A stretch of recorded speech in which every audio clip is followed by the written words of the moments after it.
సిరిసిల్లలో ప్రోటోకాల్ పంచాయతీ తారాస్థాయికి చేరింది. ఎమ్మెల్యేల క్యాంపు కార్యాలయాల్లో సీఎం ఫోటో పెట్టుకోవాలని కాంగ్రెస్ నేతలు చెబుతుంటే ప్రోటోకాల్ పాటించడం లేదని బీఆర్ఎస్ నేతలు వాదిస్తున్నారు.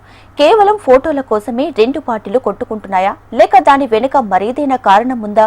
సిరిసిల్లలో కాంగ్రెస్ బీఆర్ఎస్ మధ్య రచ్చకి కారణాలేంటి అనేది ఇప్పుడు హాట్ టాపిక్ గా మారింది. ఈ వివాదం మొదలైనప్పటి నుంచి రోజుకో తీరుగా రగులుతూనే ఉంది. సిరిసిల్ల నియోజకవర్గంలో స్థానిక ఎమ్మెల్యే కేటీఆర్ కి సరైన ప్రోటోకాల్ ఇవ్వడం లేదంటూ బీఆర్ఎస్ ఆరోపిస్తుంటే అసలు ప్రోటోకాల్ విస్మరిస్తుందే కేటీఆర్ అంటూ కాంగ్రెస్ నేతలు మండిపడుతున్నారు. ఈ వ్యవహారాన్ని రెండు పార్టీల కార్యకర్తలు సీరియస్ గా తీసుకోవడంతో ఇరు వర్గాలు బాహాబాహాకి దిగే స్థాయికి వెళ్లింది పంచాయతీ. 2 రోజుల క్రితం సిరిసిల్ల ఎమ్మెల్యే క్యాంపు కార్యాలయం ముందు రెండు వర్గాల నాయకులు పరస్పరం దాడులకు పాల్పడటంతో పోలీసులు లాఠీలకు పని చెప్పాల్సిన పరిస్థితి ఏర్పడింది. దీంతో సిరిసిల్లలో రాజకీయం రోజుకొక రకంగా మారుతుంది.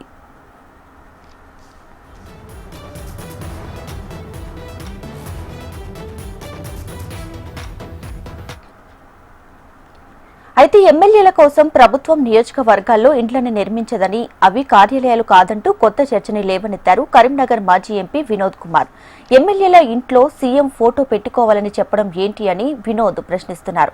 దీంతో వినోద్ చేసిన వ్యాఖ్యలు ప్రస్తుతం ఇది మరో చర్చకు దారితీసింది.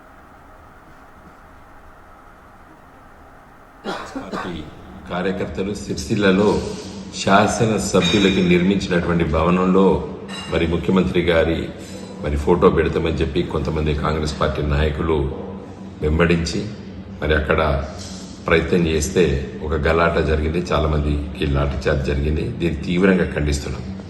కాంగ్రెస్ పార్టీ నాయకులు గిచ్చి కయ్యం పెట్టుకోవడానికి ప్రయత్నం చేస్తున్నారు. అసలు శాసనసభ సభ్యుడికి నిర్మించినటువంటి ఇల్లు అవి, అది ఆఫీస్ కాదు అది.